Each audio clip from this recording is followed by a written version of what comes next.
여러분 추석 명절 잘 보내셨습니까? 저도 지난 목요일, 금요일 1박 2일로 고향을 다녀왔습니다.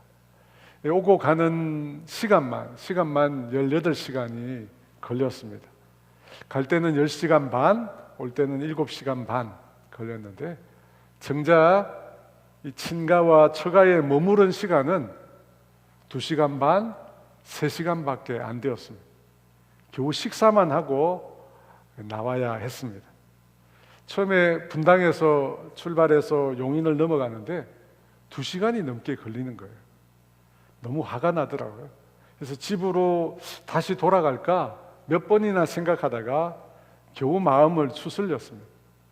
1년에 한 차례 부모님 얼굴을 뵈는 때니까 힘들더라도 가지 않을 수가 없었습니다. 그런데 너무 짧은 시간이니까 얼굴 한번 뵙고 손 한번 잡고 한번 안아드리는 것, 고작 그거 하고 돌아오니까 마음이 많이 아팠습니다. 부모님이 다들 연세가 많으십니다. 손을 잡고 이렇게 안아드리는데 너무 많이 작아지신 모습에 또 마음이 또 안 좋았습니다. 여러분은 어떠셨습니까? 그런데 저는 이번 추석 명절에 아주 귀한 선물을 하나 받았습니다. 그 선물은 설교 뒤편에 제가 공개하겠습니다.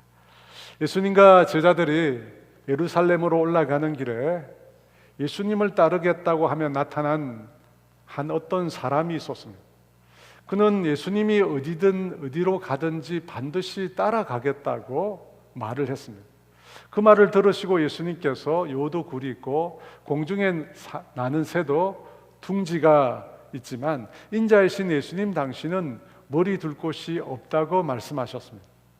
이것은 예수님을 따른다는 것이 말한 것처럼 그렇게 쉽지는 않다는 뜻입니다. 예수님을 따르는 길은 세상적인 성공이나 명예를 얻는 것과는 거리가 먼 길이기 때문입니다. 오히려 예수님을 따르는 길은 고난이 가득한 고생길이라는 것입니다. 예수님은 당신을 무작정 그렇게 따르겠다고 하는 이 어떤 사람의 마음이 과연 진심인지를 주님께서 시험하려고 이런 말씀을 하신 것이었습니다. 그리고 난 이후에 또 다른 사람에게 이번에는 예수님이 직접 나를 따르라 그렇게 말씀을 하셨습니다. 아마도 그는 예수님 곁에 서 있었던 사람 같습니다. 예수님을 지금까지 곁에서 따랐던 사람이었던 것 같습니다. 그에게 예수님께서 당신을 따르라고 명령형으로 말씀하셨습니다.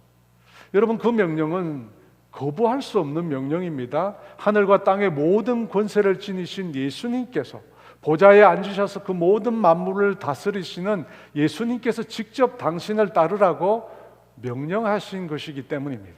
그런데 또 다른 어떤 사람은 예수님 혹은 그 누군가라도 당장에 따를 수 없는 최고의 이유를 댑니다. 자신이 예수님을 지금 당장 따를 수 없는 최고의 변명을 한 것입니다. 예수님이라도 당장 따를 수 없는, 따르지 않아도 될 만한 이유가 있었습니다. 그것은 다름 아닌 아버지의 장례였습니다. 나로 먼저 가서 내 아버지를 장사하게 허락하옵소서. 부모님의 장례가 있었어요. 여러분, 이것은 자녀로서 반드시 지켜야 할 너무나 당연한 의무입니다. 유대인에게 있어서도 절기나 안식일을 지키는 것보다 장례, 그것에 참여하는 것이 더 중요한 일이었습니다. 여러분, 그것이 모두의 생각이었어요. 아버지의 장례보다 더 중요하고 긴급한 일은 없다는 것입니다. 그래서 당연히 예수님조차 내 아버지 장례를 마치고 당신을 따르라고 말씀하실 줄 알았습니다. 그런데 예수님은 전혀 예상하지 못한 대답을 내놓으셨습니다. 죽은 자들로 자기의 죽은 자들을 장사하게 하고 너는 가서 하나님의 나라를 전파하라. 예수님의 이 대답은 납득할 수가 없는 것이었습니다. 아마 그곳에 있었던 모든 사람들이 놀라며 눈이 휘둥그레졌을 것입니다. 아니, 부모님 장례보다 더 급하고 중요한 일이 뭐가 있느냐? 복음을 전파한 일이라도 장례를 마치고 할 수 있지 않나, 그런 생각을 그 자리에 있었던 모든 사람들이 했을 것입니다. 그런데 여러분, 만약 이 구절을 가지고 예수님께서 부모의 장례보다 복음을 전하는 일을 우선시하시는 분이라고 이해한다면 그것은 성경을 바로 이해한 것일까요? 그렇지 않을까요? 여러분, 만약 복음을 전하기 위해서 부모의 장례에 참석하지 않았다면 아마 그 부모의 장례에 참석한 사람들은 아무도 예수님을 믿으려 하지 않을 것입니다. 여러분, 그렇지 않습니까? 부모마다 신앙만을 앞세우는 사람들을 믿지 않는 사람들은 정상적으로 볼 수 있을까요? 그렇지 않을 것입니다. 그래서 여러분, 이 말씀을 우리가 곰곰이 생각해 볼 필요가 있습니다. 과연 예수님께서 강조한 부분이 무엇인지 우리가 생각해 봐야 합니다. 예수님께서 이 말씀을 통해서 무엇을 강조하기를 원하셨을까요? 예수님은 장례라고 하는 의식을 무시하려고 하는 것이 분명히 아닐 것입니다. 사실을 예수님께서 강조하시고자 하는 것은 죽은이라고 하는 말입니다. 죽은 자들로 자기의 죽은 자들을 장사하게 하고, 여러분, 죽은 자는 다시 살릴 수 없는 자입니다. 또 죽은 자에게 복음을 전할 수도 없는 노릇입니다. 그래서 죽은 자들로 자기의 죽은 자들을 장사하게 하고 너는 가서 복음을 전하라는 것입니다. 곧 산자에게, 아직 생명이 남아있어 복음을 들을 기회가 있는 자에게 복음을 전하라는 것입니다.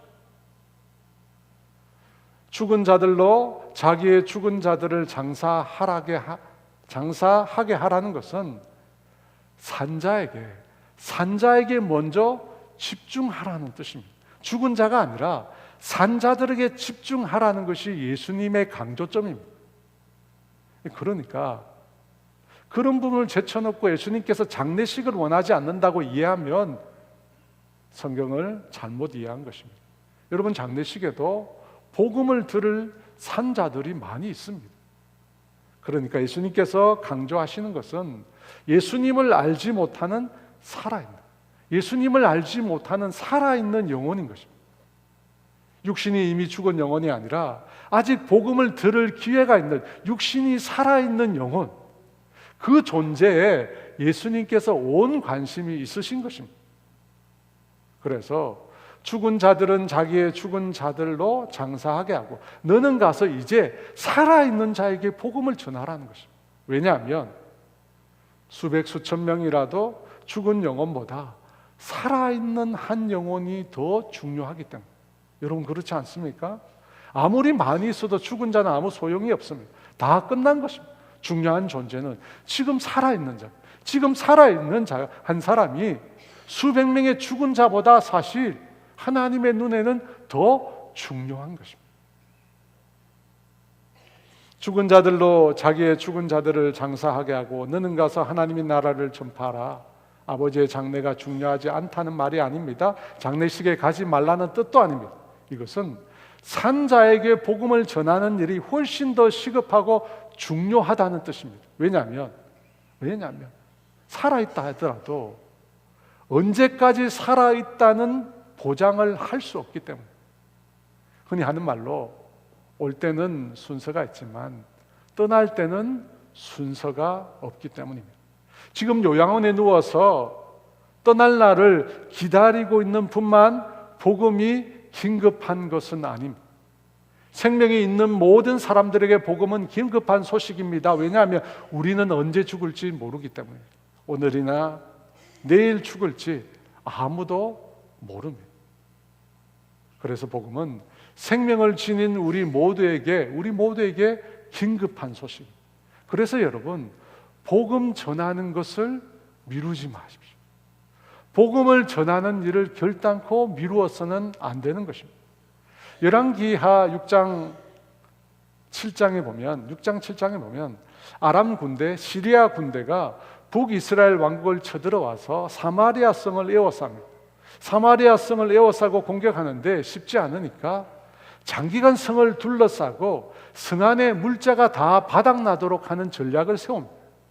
그 결과 사마리아 성 안에 있는 북이스라엘 백성들은 모두 굶주리게 됩니다. 심지어 먹을 것이 없어서 마침내 어린 자녀를 잡아먹는 비극적인 일까지 일어나게 됩니다. 그때 사마리아 성문 곁에 기거하고 있던 나병 환자 4사람이 있었습니다. 그 사람들은 차라리 여기서 굶어 죽을 것 같으면 아람 군대에 항복하자며 아람 군대 진영으로 나가게 됩니다. 그런데 이 나병 환자 4사람이 아람 군대 진영에 이르렀을 때 그곳에는 아무도 사람이 보이지 않았습니다. 아람의 모든 군대가 하나님께서 들려주신 큰 병거와 큰 군대 소리를 듣고 모두가 다 도망을 쳐버린 것입니다. 그래서 4명의 나병 환자들은 아람 군 진영에서 배부르게 먹고 마시고 온갖 좋은 것들을 약탈합니다. 은과 금과 좋은 의복을 취해서 감추고 숨겼습니다. 그리고 난 다음에 서로에게 이렇게 얘기합니다.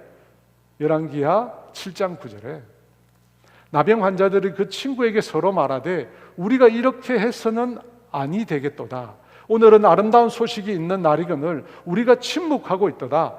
만일 밝은 아침까지 기다리면 벌이 우리에게 미칠지니 이제 떠나 왕궁에 가서 알리자 하고. 왜 나병 환자들이 자신의 친구들에게 서로 우리가 이렇게 해서는 안 되겠다 이런 말을 했을까요?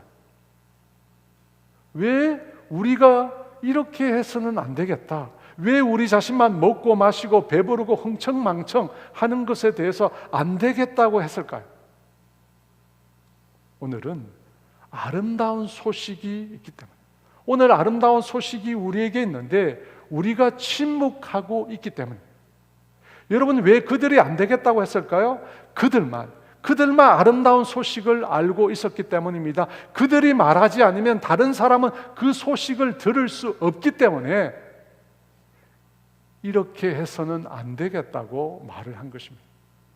그러면서 만일 밝은 아침까지 기다리면 벌이 우리에게 미칠지니, 벌이 자신들에게 미친다고 합니다. 왜 벌이 자신들에게 미친다고 했을까요?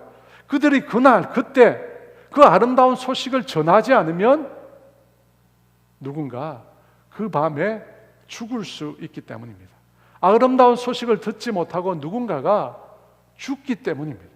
그래서 벌이 임한다고 이제 떠나가서 이 소식을 알리자라고 말한 것입니다. 여러분, 우리가 삶의 우선순위를 정할 때, 우리가 어떤 일을 행할 때 우선순위를 정할 때 고려하는 점이 크게 2가지가 있다고 합니다. 하나는 중요한 일이냐, 그다지 중요하지 않는 일이냐, 다른 하나는 긴급한 일이냐, 긴급하지 않는 일이냐 하는 것을 우리가 따집니다. 그래서 우선순위를 정하면서 제일 먼저 중요하면서도 긴급한 일을 먼저 하기로 합니다. 그렇다면 복음을 전하는 일은 예수를 믿는 우리들이 해야 할 일 중에 어느 정도 순위가 될까요? 1순위일까요? 2순위일까요? 3순위일까요? 4순위일까요? 여러분, 복음 전파는 1순위입니다. 복음 전파는 가장 중요한 일입니다. 왜냐하면 복음은 가장 소중한 영원한 생명을 얻게 하는 소식이기 때문에, 나병 환자들이 들었던 너무나 중요한 소식이기 때문에, 죄와 저주로부터 우리 영혼을 건져낼 수 있는 구원의 소식이기 때문에 이보다 더 중요한 일은 없습니다. 또 복음을 전하는 일은 가장 긴급한 일. 왜냐하면 누가 언제 어디서 죽을지 아무도 알 수 없기 때문입니다. 그래서 복음 전파는 여러분 단연코 1순위입니다. 가장 중요하고도 가장 긴급한 일입니다. 그런데 문제는 복음을 전한다고 해서 사람들이 그 모든 복음의 소식을 받아들이는 것이 아니라는 것입니다. 아무리 복음을 전해도 사람들이 받아들이지 않습니다. 복음을 전해도 사람들이 그 복음의 소식에 귀를 기울이지 않습니다. 왜냐하면 자연인인 인간은 그 마음에 하나님을 두기 싫어하기 때문에, 죄의 본성을 지니고 있는 인간들은 그 마음에 하나님을 두기 싫어합니다. 그래서 복음을 들으려고 하지 않습니다. 그런데 어떻게 복음을 전합니까? 그래서 여러분, 복음은 하나님께서 먼저 역사하셔야, 하나님께서 복음을 전할 그 대상에 먼저 역사하셔야 돼요. 요한복음 6장 44절은 그래서 이렇게 말씀합니다. 나를 보내신 아버지께서 이끌지 아니하시면 아무도 내게 올 수 없으니 오는 그를 내가 마지막 날에 다시 살리리라. 나를 보내신 아버지께서 이끌지 아니하시면 아무도 내게 올 수 없다고 합니다. 그러니까 여러분, 우리가 내 선택으로, 내 의지로 하나님께 나아온 것 같지만 사실은 그렇지 않은 것입니다. 하나님이 이끌지 않으셨으면 아무도 예수님께로 나아올 수 없습니다. 우리가 예수님께로 나아온 것은 하나님께서 내 영혼을 그분께로 이끌어 주셨기 때문에, 하나님이 저와 여러분을 당신에게로 이끌어 주신 것입니다. 여러분, 그렇다면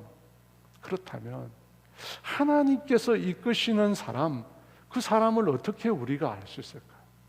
여러분, 하나님께서 이끄신 사람에게는 특별한 반응이 나타납니다. 어떤 반응일까요? 하나님께서 이끄신 영혼에게는 영적인 세계에 대해서 질문과 의문을 갖게 됩니다. 영이 죽어 있는 사람은 영적인 세계에 대해서 호기심이나 질문 자체를 가질 수 없습니다. 영적인 세계에 대해서, 하나님에 대해서, 교회에 대해서, 이 세상의 악과 죄악에 대해서, 인간의 죄인됨에 대해서, 말세와 세상의 심판에 대해서 의문점을 갖는다, 질문을 갖는다 라고 하는 것은 하나님께서 그 영혼 가운데 일하고 계시다는 증거입니다. 여러분, 그래서 예수님을 전혀 믿지 않는 사람들에게 그와 같은 반응이 일어났다면 그것을 아무것도 아닌 것처럼 생각하면 안 됩니다. 여러분, 그런 반응이 불신의 영혼에게 일어났다면 여러분, 만사를 제쳐놓고 그 사람에게 다가가요. 왜냐하면 하나님이 그 사람 가운데 일하고 있는 증거입니다. 그리고 그에게 예수님에 대해서, 복음에 대해서 우리가 전해야 하는 것입니다. 근데 여러분이 어떻게 복음을 전해야 될지 알지 못하겠다면 언제든지 저를 부르세요. 언제든지 저를, 24시간 언제든지 괜찮습니다. 어디든지 제가 가겠습니다.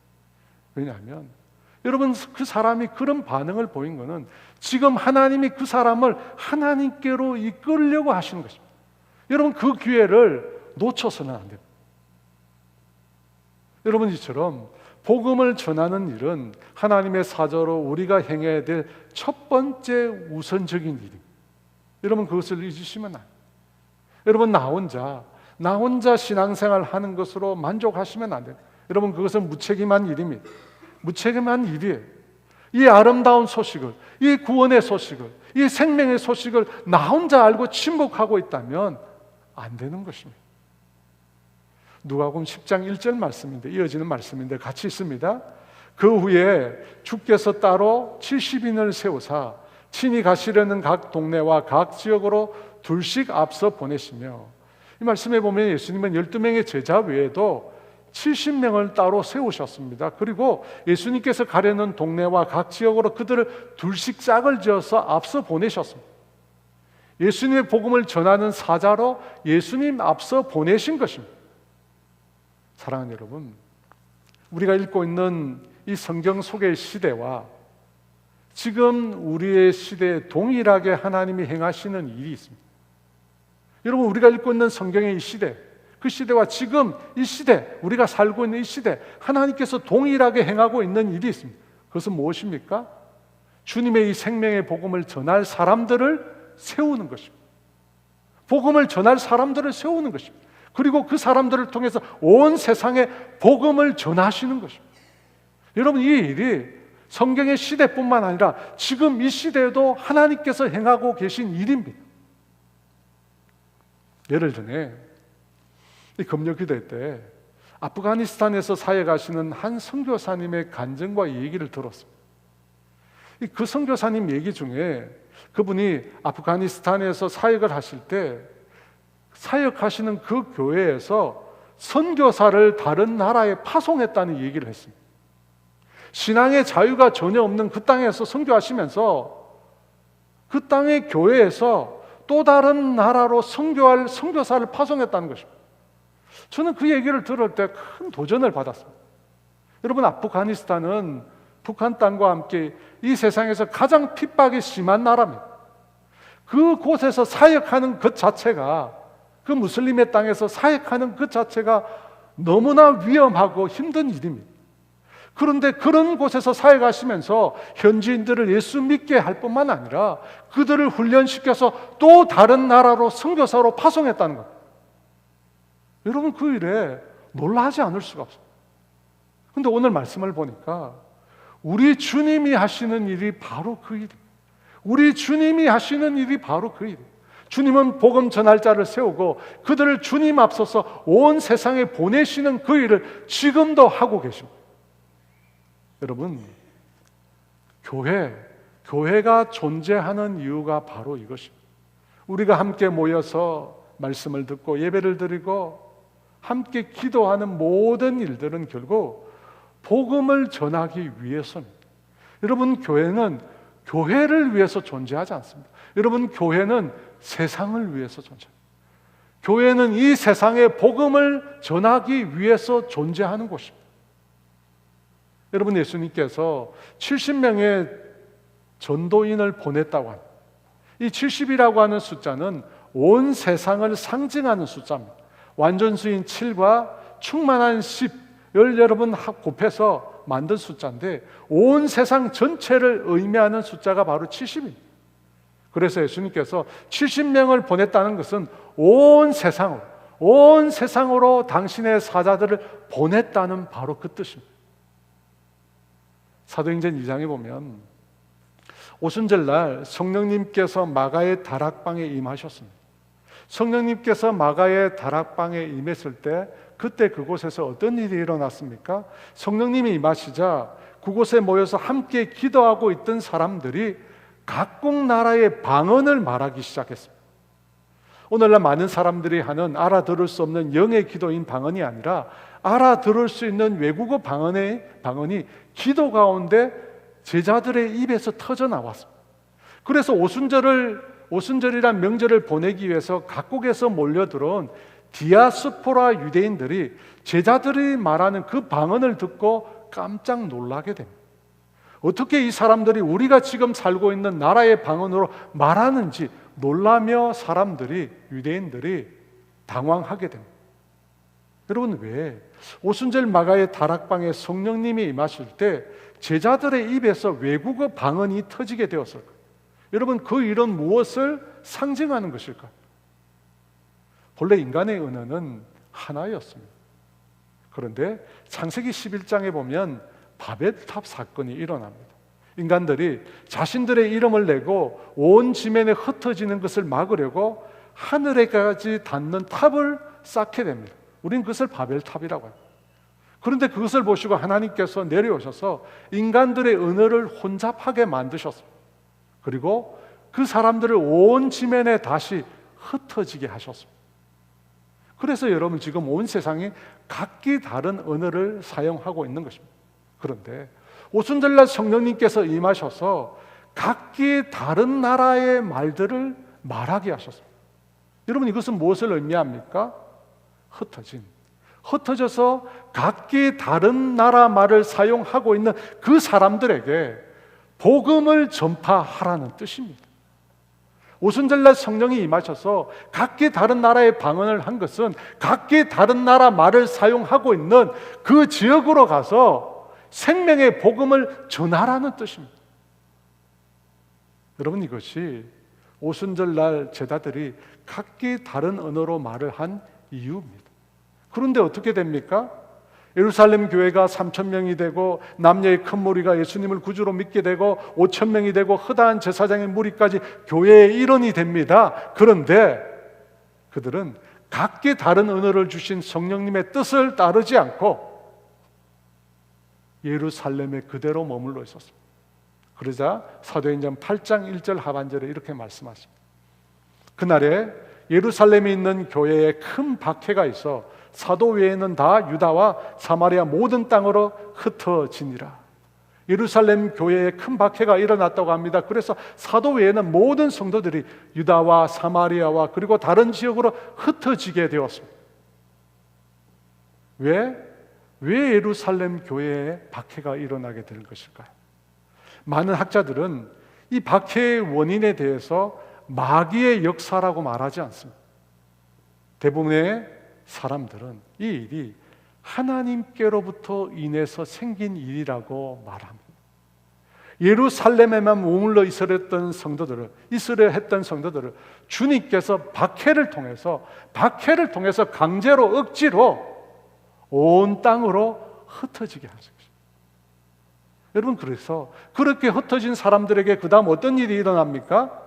빌립이라고 하는 집사는 사마리아 땅으로 내려갑니다. 유대인들이 적대했던 그 땅으로 내려가서 복음을 전할 때 그 땅에 놀라운 이적과 기사가 일어나게 됩니다. 많은 사람들이 예수님을 믿게 됩니다. 그래서 그 성에, 사마리아 성에 기쁨이 넘치게 되었다고 합니다.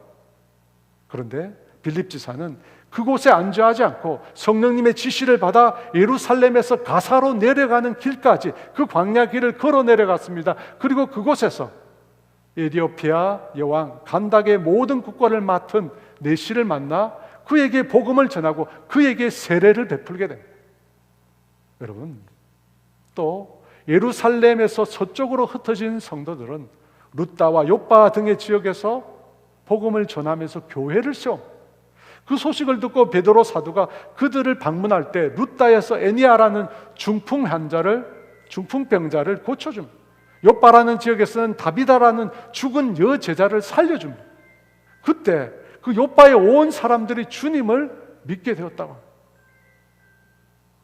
또 베드로는 성령님의 음성을 듣고 가이사랴 로마 백부장 고넬료의 집으로 가게 되었습니다. 그곳에서 베드로가 하나님의 말씀을 전할 때 성령님께서 오순절날 마가의 다락방에 임한 것처럼 동일하게 고넬료의 가정에 임하게 됩니다. 그래서 그곳에 있던 모든 사람들이 예수를 믿고 구원을 얻게 됩니다. 그리고 예루살렘 박해로 인해서 북쪽으로 흩어진 사람들이 있었습니다. 북쪽으로 흩어진 사람들은 시리아와 안디옥 지역을 다니면서 헬라 이방인들에게 복음을 전하게 됩니다. 그래서 그곳에 시리아 안디옥 교회가 세워지게 되었습니다. 그 교회에서 바나바와 사도 바울이 목회할 때 성령님께서 두 사람을 세워서 첫 선교사로 이방 땅에 그들을 보내게 됩니다. 그들은 성령님의 보내심을 받아 구브로 섬과 갈라디아 지역과 아시아 온 지역을 다니면서 복음을 전하고 주님의 교회를 세우게 되었습니다. 그리고 바다를 건너가서 유럽의 로마에까지 복음을 전파하게 되었습니다. 사랑하는 여러분, 우리 주님의 마음이 어디에 있는 것 같습니다. 하나님의 마음이 어디에 있는 것 같습니다. 우리 주님은 이미 죽은 많은 사람이 아니라 살아있는, 지금도 복음을 들을 수 있는 살아있는 한 사람에게 마음이 있었습니다. 그리고 주님은 바로 그 사람을 주님의 사람으로, 주님의 제자로, 주님의 사자로 삼아서 온 세상에 복음을 전하는 자로 보내시기를 원하십니다. 여러분, 이것이 우리 주님의 마음이고 주님의 소원입니다.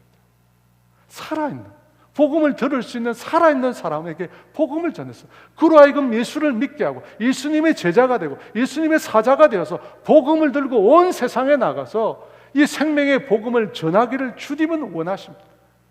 여러분, 이것이 주님의 마음입니다. 왜 이렇게 해야 합니까?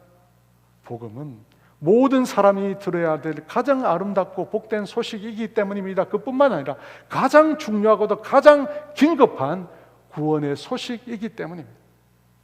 여러분, 이 하나님의 계획이, 이 주님의 계획이 나와 무관한 일이라고 절대 생각하지 마십시오. 온 세상을 구원하고자 하는 이 주님의 일이 저와 여러분과 무관한 일입니까? 아무런 상관이 없는 일입니까? 나를 구원하신 주님이 행하시고자 하는 이 일이 여러분과 아무 상관이 없습니까? 그렇지 않습니다. 그래서 주님은 지금도 당신의 이 일을 행할 또 다른 70인을 찾고 계십니다. 또 다른 70인을 찾고 계십니다. 그리고 그들을 세워서 온 세상으로 복음을 전하는 사자로 보내시기를 원하십니다. 2절 말씀인데요, 2절 말씀 같이 있습니다. 이르시되 추수할 것은 많되 일꾼이 적으니 그러므로 추수하는 주인에게 청하여 추수할 일꾼들을 보내주소서 하라. 여러분, 추수할 것은 많은데 일꾼이 없다고 합니다. 그래서 추수하는 주인에게 청하여 추수할 일꾼을 보내주소서 하라라고 합니다. 추수할 일꾼들, 복음을 온 세상에 전할 일꾼들, 그 일꾼들이 필요하다는 것입니다. 여러분, 한국의 신학교에 정원이 미달된 지가 꽤 오래됐습니다. 한때 신학교에 들어가기가 어려웠었는데 지금은 신학교가 존폐, 없어질 위기에 처해 있습니다. 한때 믿음이 좋다는 분들은 사위나 자신의 아들을 목사로 세우려고 했습니다. 또 생전에 그들은 주님의 교회를 자기가 세우고 싶은 마음을 가졌었습니다. 그런데 요즘은 그런 분들을 찾기 어렵습니다. 개척교회에서 주님의 교회를 함께 세워가고자 하는 사람들을 찾기가 어렵습니다. 사랑하는 여러분, 우리의 아들, 딸, 우리의 손자, 손녀를 추수할 일꾼으로 더 이상 보내지 않는다면 여러분, 이제 이 땅에는 더 이상 신학교라는 것이 존재하지 않게 될 것입니다. 교회는 점점 사라지게 될 것입니다. 여러분, 그렇지 않습니까? 우리의 아들과 딸들을 복음을 위해서, 주님의 나라를 위해서, 교회를 위해서 헌신할 자로 우리가 세우지 않는다면 여러분, 이 땅에 더 이상 하나님의 말씀을 가르칠 곳은 존재하지 않을 것입니다. 교회는 점점점 사라지고 없어져 갈 것입니다. 저는 강제로 억압해서 주의 동이 되라고 소원하는 것은 바람직하다고 생각하지 않습니다. 하지만 흔히 하는 말로 교회 잘 섬기는 돈 많은 장로가 되길만 바란다면 여러분, 도대체 이 교회는 누가 섬기며 선교지에는 과연 누가 나갈 것입니까? 여러분, 도대체 이 교회는 누가 섬기고 이 교회에서 누가 말씀을 전하고 선교지에 가서 누가 복음을 전하겠습니까? 사사시대 한나라는 여인은 아들이 없어서 그 억울함 때문에 하나님 앞에 나가서 울면서 통곡을 했습니다. 그렇게 울면서 통곡하며 어렵게 얻은 아들을 한나는 두말 없이 젖을 떼자마자 하나님께 드리게 됩니다. 여러분, 그녀가 어떻게 그토록 소중한 아들을 하나님께 바칠 수 있었을까요? 하나는 기도하는 가운데, 억울함을 토로하는 기도하는 가운데 자신과 하나님이 동일한 형편에 처해 있다는 사실을 깨닫게 되었습니다. 자신에게 아들이 없는 것처럼, 아들이 없어서 이렇게 억울한 것처럼 한나가 살고 있는 그 시대에 하나님의 아들이 그 땅에 없다는 사실, 이스라엘 땅에, 하나님의 백성의 땅에 하나님의 아들이 없다는 사실을 한나가 깨닫게 된 것입니다. 그래서 한나는 자신의 소중한 아들이지만 하나님의 아들로 그를 하나님께 바치게 된 것입니다. 여러분, 그렇게 바친 그 아들이 바로 위대한 선지자며 사사인 사무엘이 되었습니다. 사랑하는 여러분, 우리는 흔히 자녀들에게 묻습니다. 너가 잘하는 게 뭐야? 너가 재미있어 하는 일이 뭐야? 그래서 자녀들의 관심과 재미있어 하는 일을 묻고 그 일을 시키려고 합니다. 여러분, 저는 그것이 전혀 의미가 없는 것이라고 생각하지 않습니다. 하나님은 우리 각자에게 특별한 재능과 능력을 주셨기 때문입니다. 그런데 여러분, 내가 좋아하는 것, 내가 잘하는 것, 내가 재밌어 하는 것이 반드시 우리 삶의 목적과 일치하는 것은 아닙니다. 여러분, 내가 좋아하는 것, 내가 즐겨하는 것, 내가 재밌어 하는 것이 하나님이 우리를 부르신 삶의 목적과 반드시 일치하는 것은 아니라는 것입니다. 여러분, 우리는 우리 자신을 위해서 살도록 지어진 존재가 아닙니다. 우리는 우리 자신을 위해서 살도록 구원받은 존재가 아닙니다. 우리는 하나님을 위해서 창조된 자들, 우리는 하나님의 나라와 복음을 위해서 구원받은 자들입니다. 여러분, 우리는 우리 자신을 위해서 존재하는 자들이 아니에요. 우리 자신을 위해 살도록 구원받은 자들이 아닙니다. 우리는 무엇을 위해 살아야 합니까? 무엇을 위해서 달려가야 합니까? 고린도후서 5장 15절은 분명히 이렇게 말씀합니다. 우리 다 같이 있습니다. 그가 모든 사람을 대신하여 죽으시면 살아있는 자들로 하여금 다시는 그들 자신을 위하여 살지 않고 오직 그들을 대신하여 죽었다가 다시 살아나신 이를 위하여 살게 하려 하십니다. 다시는 그들 자신을 위하여 살지 않고 다시는, 지금까지 살았으면 됐다는 거예요. 다시는 그들 자신을 위해 살지 않고 그들을 대신하여 죽었다가 다시 살아나신 이를 위하여 살게 하려 하십니다. 여러분, 우리는 주님을 위해서, 복음을 위해서, 하나님의 나라를 위해서 살도록 선택된 자들입니다. 그것을 위해서 주님이 우리를 구원하신 것입니다. 우리 자신만 이 땅에서 편안하게 살라고 우리를 구원하신 것이 아닌 것입니다. 주님을 위해서, 복음을 위해서, 이 생명을 위해서 살도록 우리를 구원하신 것입니다. 여러분, 다시는을 기억하십시오. 다시는 아니라는 것입니다. 예루살렘에 모여만 있으려고 했던 초대 예루살렘 교회 성도들을 주님은 핍박하셨습니다. 그들에게 큰 박해를 일으켜 온 지면으로 흩으십니다. 여러분, 마귀가 한 게 아니에요. 유대 지도자들이 한 것이 아닙니다. 하나님이 하셨어요. 하나님이 하셨어요. 왜 그렇게 하셨습니까? 추수할 일꾼이 필요했기 때문입니다. 추수할 것은 많은데 일꾼이 없다는 것입니다.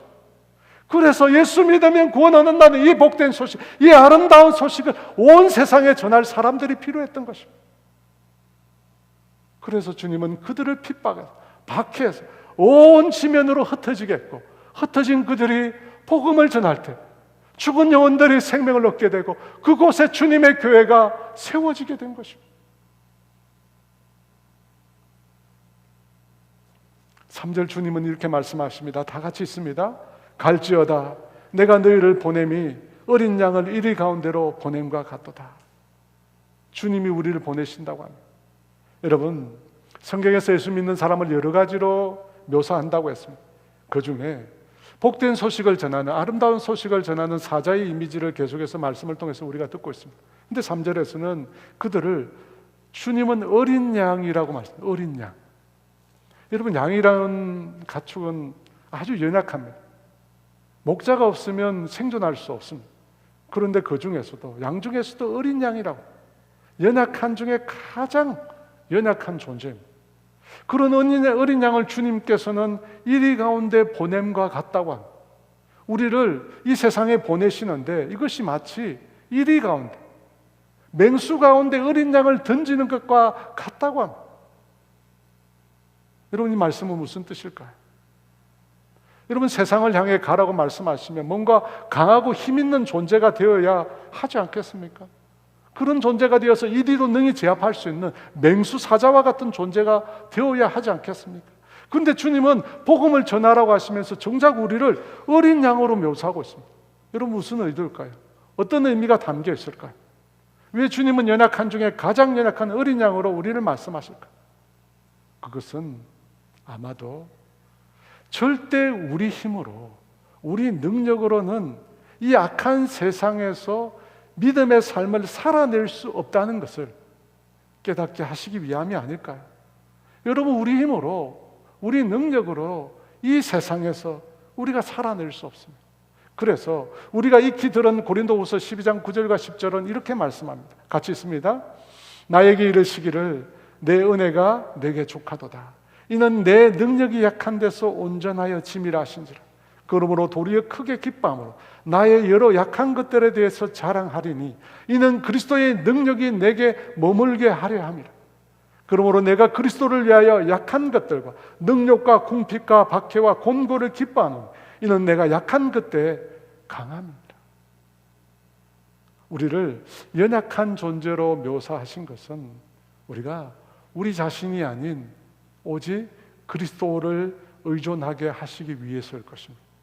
우리가 우리 자신의 약함을 인정할 때, 여러분, 우리가 만약에 우리 자신이 강하다고 생각하면 주님을 의지하지 않을 것입니다.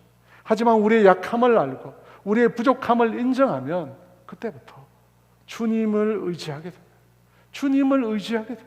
주님을 우리가 의지하면, 온전히 의지하면, 그때 주님은 능력 가운데 우리와 함께 하실 것입니다. 여러분, 그렇게 이 세상을 살면서 너희가 그렇게 주님을 의지하라고 어린 양으로 우리를 묘사하신 것입니다. 저는 결혼할 배우자를 생각할 때 제가 목사가 될 것이기 때문에 결혼할 배우자도 믿음이 좋아야겠지만 제 목회를 잘 뒷받침해 줄 그런 가문을 찾았어요. 예수님을 잘 믿는 장인, 장모, 장로, 권사님, 믿음 좋은 이런 분들을 많이 제가 찾았어요. 저를 기도로 정말 열심히 구원해 줄 분들을 제가 많이 소망했습니다. 물론 배우자에 대한 기준도 아주 높았어요. 그건 기본이고요. 믿음이 좋은 장인, 장모님 사랑받으면서 목회를 하면 얼마나 좋을까, 그런 기대를 많이 품었습니다. 근데 그게 안 돼. 그게 잘 안 되더라고요. 한 번은 이 5대째 믿음의 집안이라면서 유치원 선생님이라고 하는 아가씨를 만난 적이 있습니다. 제 대학 동기가 심사숙고해서 소개해 준 사람인데 그 아가씨를 만나서 얘기를 나누었어요. 그 아가씨 말이 자기 집안에는 목사, 선교사가 발에 밟힐 정도래. 너무 많대요. 4시간 동안 제가 얘기를 나눴는데 5대째 목사, 장로가, 목사, 선교사가 집에 밟힐 정도로 많은 아가씨와 얘기를 나누다 보니까 제가 눌리더라고요. 남자가 남는 게 자존심밖에 없다고 하는데 5대째 되는 집안에 들어가서 목사로 사는 게 그곳에서는 별로 사랑받을 일이 아니겠다 싶은 생각이 들었어요. 오히려 비교를 많이 당하겠더라고요. 다른 목사님들, 선교사님하고 비교할 것 같아요. 주님은 저를 정말 잘 아시는 것 같아요. 그래서 주님은 믿지 않는 집안의 아가씨를 만나게 해서 결혼하게 하셨습니다. 처음 인사를 하러 갔는데 장인 장모님이 왜 좋은 대학에 나와서 그렇게 이상한 데 빠졌느냐고 그러셨어요. 제가 목사니까 그런 말을 하신 거예요. 그러면서 뭐 먹고 살 거냐고, 뭐 먹고 살 거냐고, 입에 풀칠 하겠느냐고. 아마 목사의 형편을 아는가 봐요. 사실 그런 처가에 제가 갈 때마다 쉽지는 않았습니다. 가끔 술수증도 들어야 했고 불편한 것이 참 많았습니다. 여러분, 그분들이 그랬던 분이에요. 근데 어제 토요일 아침에, 금요일 밤에 늦게 집으로 왔잖아요. 근데 토요일 아침에 저희 장인 어른이 저에게 전화를 하신 겁니다. 강서방, 그래요. 제가 강서방이죠. 강시니까. 추석에 내려온다고 수고 많았다고, 참 애썼다고 그러시면서 그분이 아침마다 저를 위해서 기도한대요. 결혼 21년 만에 저희 장인 어른이 사위를 위해서 열심히 기도하신다고 그러세요. 그것도 아침마다 하신대. 물론 교회도 잘 다니세요. 장인 장모님이 교회를 잘 다니십니다.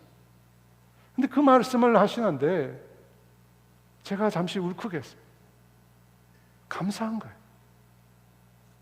솔직히 저는 장인 장모님 열심히 전도는 안 했습니다. 대신에 주님 앞에 그렇게 기도했습니다.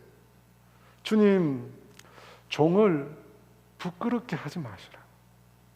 종이 목사인데 장인 장모님이 교회를 안 다니시면 제가 어떻게 전도 설교를 하겠습니까?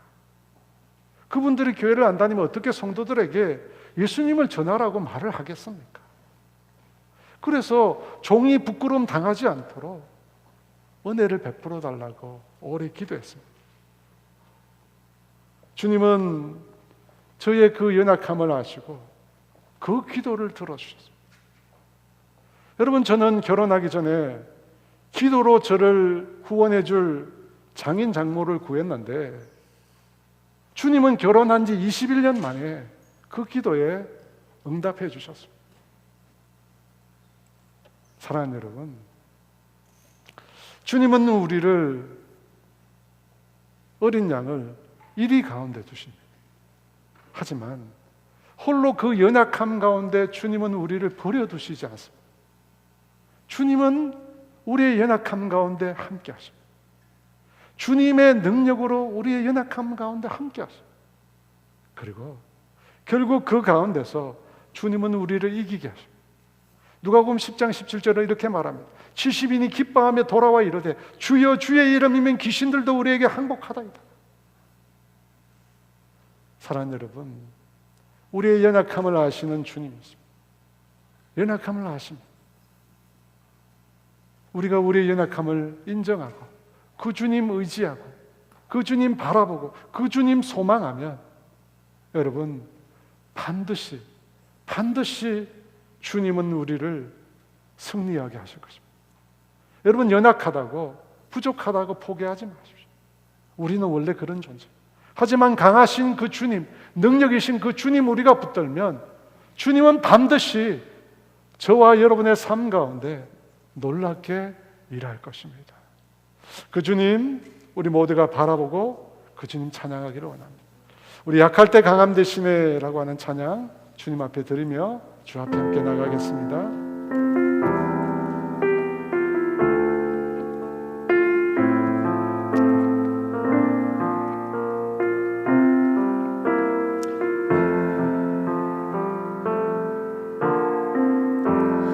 약할 때 강함 되시네 나의 보배가 되신 주 나의 모든 것 주 안에 있는 보물을 나는 포기할 수 없네 주 나의 모든 것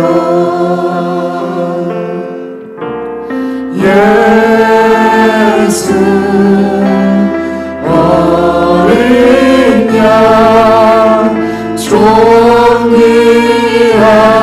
이름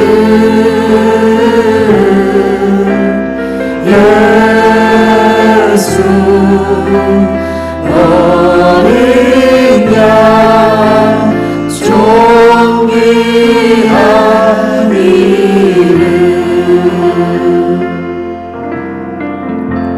십자가 제사하셨네 주님의 이름 찬양해 주 나의 모든 것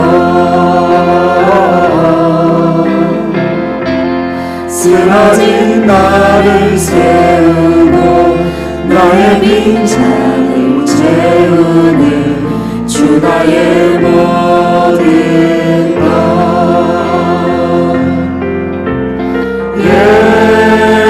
예수 어린 양 존귀한 이름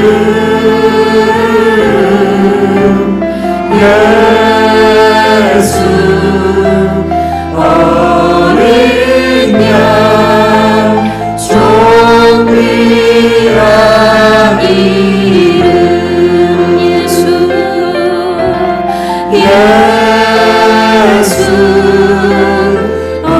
어린 양 존귀한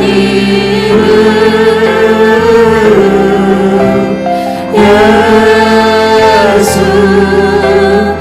어린 양 존귀한 이름 사랑하는 여러분, 주님의 마음이 어디에 있습니까? 여러분, 우리 이 땅에서 살아가기 위해서 우리가 열심히 일해야 됩니다. 열심히 일을 하세요. 그리고 여러분, 우리에게 휴가도 필요합니다. 좋은 데도 여행 가고 맛있는 것도 많이 먹어야 즐거운 시간도 많이 보내야 됩니다. 여러분, 우리에게 다 필요합니다. 근데 여러분 잊지 마십시오. 우리 인생의 최우선 순위가 뭔지는 잊지 마십시오. 가장 중요하고 가장 긴급한 일이 뭔지는 여러분 잊어서는 안 됩니다. 왜 잊어서는 안 됩니까? 주님은 지금도 그 일을 하고 있기 때문에 우리를 구원하신 주님은 지금도 그 일을 위해서 일하고 계시기 때문에 이 온 땅에 이 죽어가는 영혼들을 위하여 주님은 지금도 당신의 사자들을 보내시려고 합니다. 당신의 사람들을 보내시려고. 왜? 복음이 가장 소중한 소식이기 때문에, 영원히 멸망받을 수밖에 없는 인생들을 구원하는 유일한 소식이기 때문에. 여러분, 주님이 우리를 창조하시고 우리를 구원하신, 다시는 너희 자신을 위하여 살지 말고 우리를 대신하여 죽었다가 다시 살아나신 이를 위하여 살게 하려 하십니다. 여러분, 이것이 우리 인생의 유일한 목적입니다. 유일한 목적입니다. 여러분, 이것을 잃어버리면, 이것을 잊어버리면 우리 인생은 방황합니다.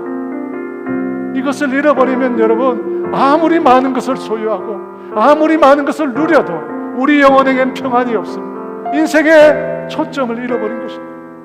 여러분, 이걸 잊어버리면 안 돼요.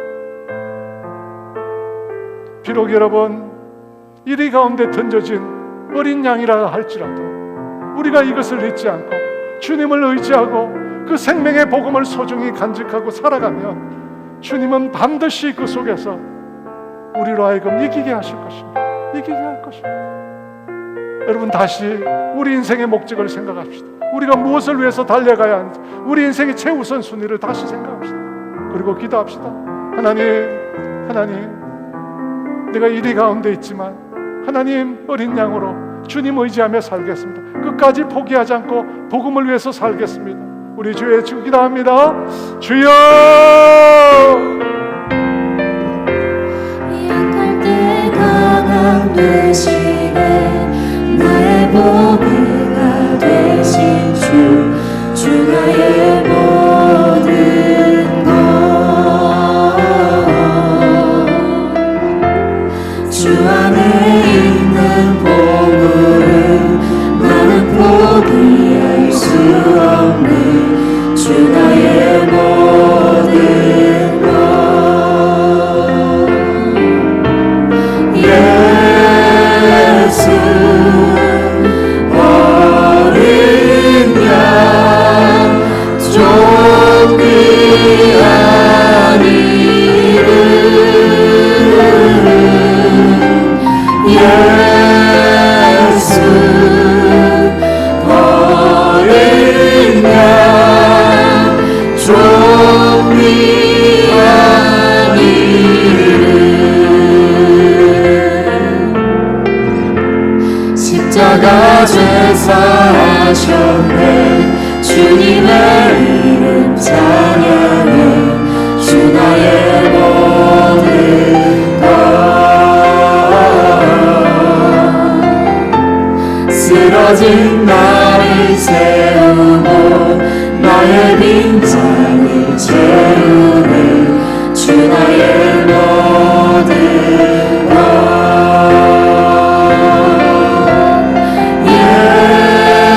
예수 어린 양 존귀한 이름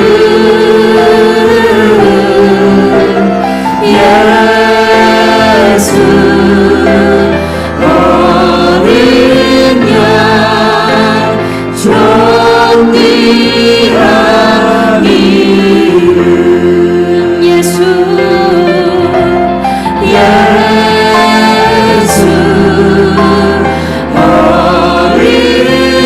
양 존귀한 이름 예수 어린 양 존귀한 이름 여러분, 하나님 아버지, 오늘 우리에게 사마리아 성에서 기거하고 있었던 나병 환자 4사람의 심정을 우리 가운데 부어 주시옵소서. 이 소식을 전하지 않으면, 이 소식을 전하지 않고 이 아름다운 소식을 전하지 않으면 불이 임할 것이라는 아버지 그 심령을 우리에게 주시옵소서. 우리가 전하면, 우리가 이 생명의 복음 전하면 누군가는 생명을 얻게 되고 누군가나 구원의 삶을 살 수 있는데 하나님 아버지, 우리가 침묵하지 않도록 도와주시옵소서. 주님, 우리가 무엇을 위해서 사는지 인생의 목적을 분명히 알게 하여 주시옵소서. 우리 자신을 위하여 살지 않고 우리를 구원하신 그 주님을 위해서 산다는 사실, 복음을 위해서 산다는 사실, 생명의 복음을 전하기 위해서 산다는 사실, 그 인생의 최우선 목표는, 목적은 우리가 잊어버리지 않고 살 수 있도록 주님 도와주시옵소서. 그래서 우리 주변에 하나님을 간절히 갈구하는 영혼들 발견할 때 만사를 제쳐놓고 모든 것을 제쳐놓고 그들에게 예수의 복음, 이 생명의 복음 전하며 아버지 살아갈 수 있도록 은혜를 더하여 주시옵소서. 주님, 교회가 사라지고 복음을 전할 일꾼들이 사라지고 있는 듯다. 아버지, 우리의 자녀들이, 우리의 손자 손녀들이 아버지 그 추수할 일꾼들이 될 수 있도록 주님 은혜를 더하여 주시옵소서. 주님이 부르신 그 추수할 일꾼의 삶을 우리 자신이, 우리의 자녀들이, 우리의 손자 손녀들이 살아갈 수 있도록 은혜를 베풀어 주시옵소서. 지금은 우리 주 예수 그리스도의 은혜와 하나님의 다함이 없는 사랑하심, 성령의 교통하심과 인도하심과 위로하심, 나를 구원하신 주님의 그 구원의 목적을 깨닫고 그 일을 위해 살기로 다짐하는 사랑하는 성도들 위해 이제로부터 영원토록 함께 하시기를 간절히 축원하옵나이다.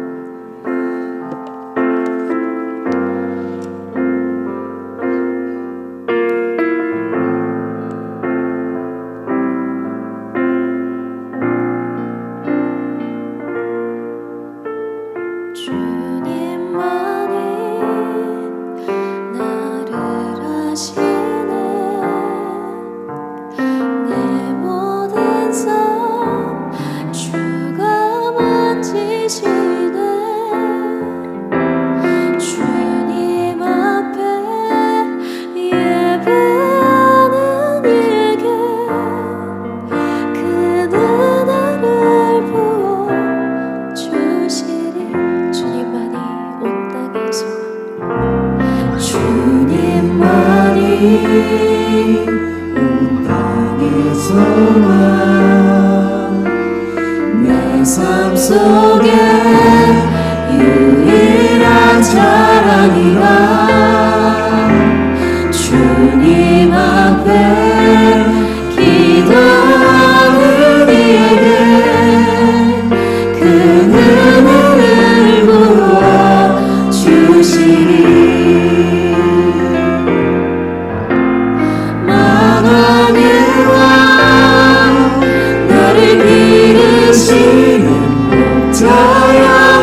내 모든 삶 주가 다스리시니 주님 뜻을 따르길 원하네. 오 주 한 분만 바라네.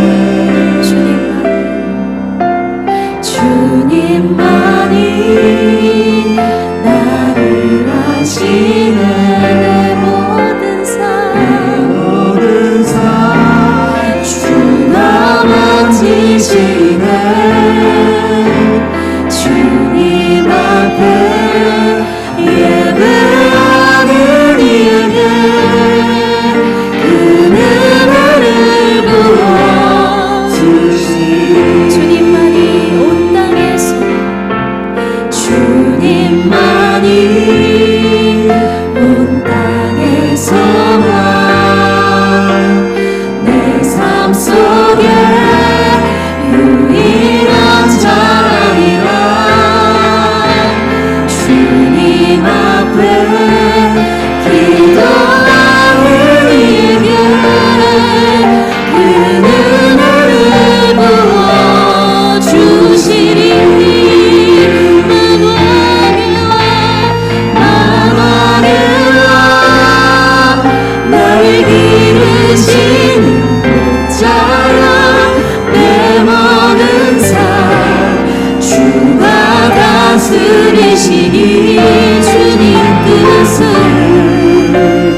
감사